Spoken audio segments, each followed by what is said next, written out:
YouTube. Moi c'est Laura. Moi c'est Louis. Et on est là pour faire un petit bilan de ces premiers jours au Brésil. Donc pour l'instant, on a déjà été à Caldas Novas, comme on nous a montré, on a été à Perinópolis, une petite ville qui se situe pas trop loin de ma ville natale. On a déjà vu ma famille, mon frère, ma grand-mère, tout ça, donc beaucoup de bonheur pour moi. Mais à partir de vendredi, les choses sérieuses commencent. Donc dans la nuit de jeudi à vendredi, on va partir à Jericoacoara. Donc Jericoacoara, c'est une ville, une petite ville qui se situe dans le nord-est du pays. C'est un endroit très touristique, mais qui malheureusement n'est pas très facile d'accès. C'est un vrai paradis, mais pour aller au paradis, il faut faire beaucoup d'épreuves pour y arriver. Comme par exemple se lever à 2h du matin, prendre un avion, faire 3 heures d'avion ou prendre une voiture, faire 6 heures de route de voiture pour enfin y arriver. Oui, et en plus, ces 6 heures de voiture sont totalement dans les dunes, dans le sable, donc il n'y a pas de route du tout.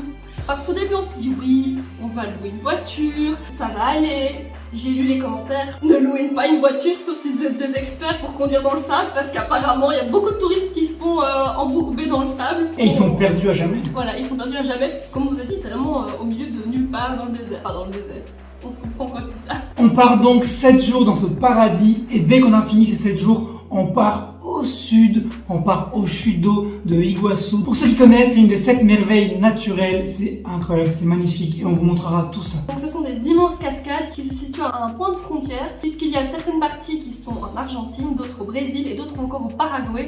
Donc on n'ira pas du tout au Paraguay parce qu'apparemment c'est très dangereux pour les touristes. Bon, il y a une connaissance de sa maman qui y allait il y a pas longtemps et elle s'est fait tout voler au Paraguay, donc ils lui ont tout pris. Donc on n'ira pas du tout là-bas. Mais on va essayer d'aller passer une petite soirée en Argentine et on vous montrera tout ça évidemment. Donc ce qui est incroyable là-bas, c'est qu'on est vraiment à 5 km de l'Argentine, à 5 km du Paraguay et on est au Brésil, donc c'est vraiment un triangle des 3 pays. Et on espère aller en Argentine et vous montrer tout ça, ça sera fou.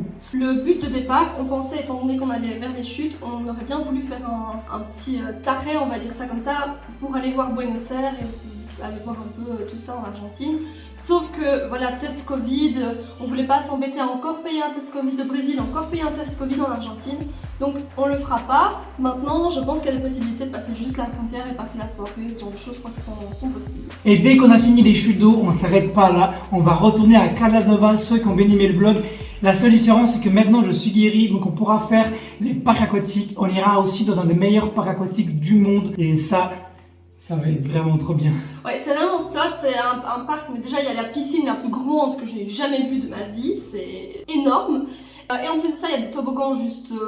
voilà. Et vu qu'on a la GoPro, je pense qu'on aura des super bons plans dans les toboggans. Vous avez compris, ça va être 2 semaines magnifiques pour nous et on vous montrera tout, donc soyez bien connectés sur la chaîne. Ceux qui ne sont pas encore abonnés, abonnez-vous, laissez un petit like aussi pour nous aider, ça aide vraiment beaucoup. Partagez aussi avec vos amis. On vous rappelle que les vlogs sont le dimanche, le mardi et le jeudi. Malgré qu'on part assez loin, je vais quand même essayer de garder ce rythme, même si je ne dois pas dormir la nuit, je vais essayer de vous garder ce rythme. Mais surtout, n'oubliez pas de liker, de commenter, de partager et surtout de vous abonner. parce que c'est gratuit. Et surtout, n'oubliez pas de penser à vous.